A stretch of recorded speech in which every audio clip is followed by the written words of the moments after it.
Joining me now, Washington Post columnist and senior fellow for national security studies at the Council on Foreign Relations, Max Boot. It's good to see you, Matt. Let me pick up with what we just heard from the president. What options does he have? What might strong action look like? Well, clearly, President Trump is interested in military action. For a president who is constantly campaigning for the Nobel Peace Prize and styles himself as the president of peace, he's, I think, developing an addiction to military action. Just in the last few weeks, you've had U.S. forces seize Maduro and Caracas. You've had U.S. forces bomb Syria. You've had U.S. forces bomb Nigeria. And clearly, he is threatening some kind of airstrikes on Iran.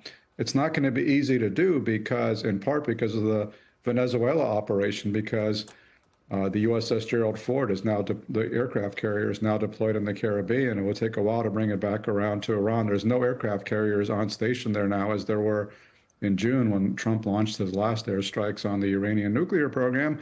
But, I mean, he certainly still has options for long-range airstrikes, firing missiles, doing various other kinds of things. But the question that I have is, what is that going to achieve? I mean, it would certainly be a symbolic move to show U.S. disapproval of this heinous regime, which is massacring its own people. And that's, we should be showing disapproval of that. But I'm not sure how airstrikes are going to overthrow the security forces which are out there repressing these protests.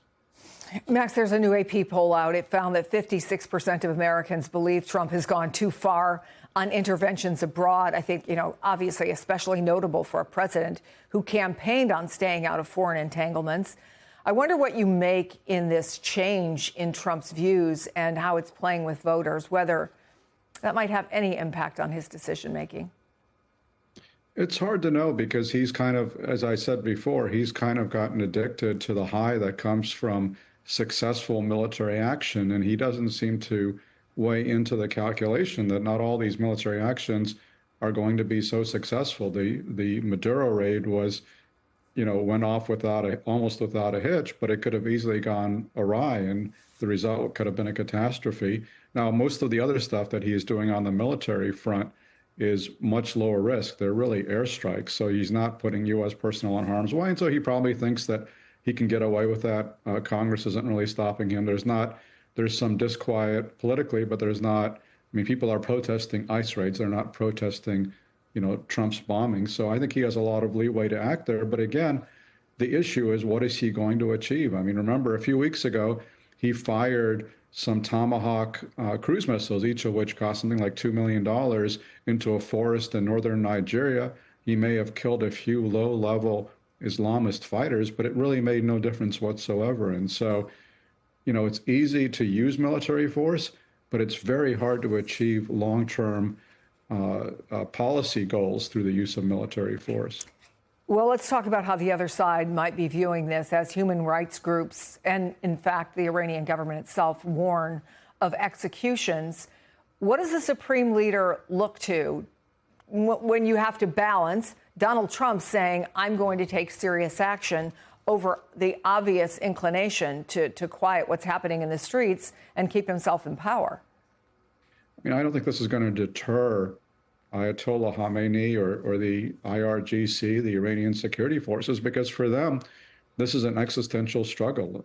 They feel like they need to crack down in order to stay in power, and they've shown themselves to be completely ruthless and amoral in killing probably thousands of protesters over the last few weeks. So that's why I kind of doubt that, a few U.S. airstrikes may be taking out some regime targets, possibly even, trying to kill Ayatollah Khamenei.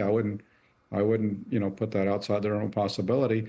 But I'm dubious that it's going to make a huge difference to the ultimate outcome, which ultimately has to rest in the hands of the Iranian people. And what will determine the ultimate success or failure of these protests is whether there is fracturing among the government security forces, as you saw in 1979 when you had a previous revolutionary situation in Iran, and the Shah's security forces basically defected from him and didn't want to fire on these protesters. If you have that kind of situation develop, yes, that will be an existential threat to the Iranian regime, and it would be wonderful if that were to occur. Unfortunately, right now, there's no indication that's the case, and I'm not sure how a few U.S. airstrikes are going to fundamentally change the reality on the ground. Max Boot, good to have you on the program. Thank you.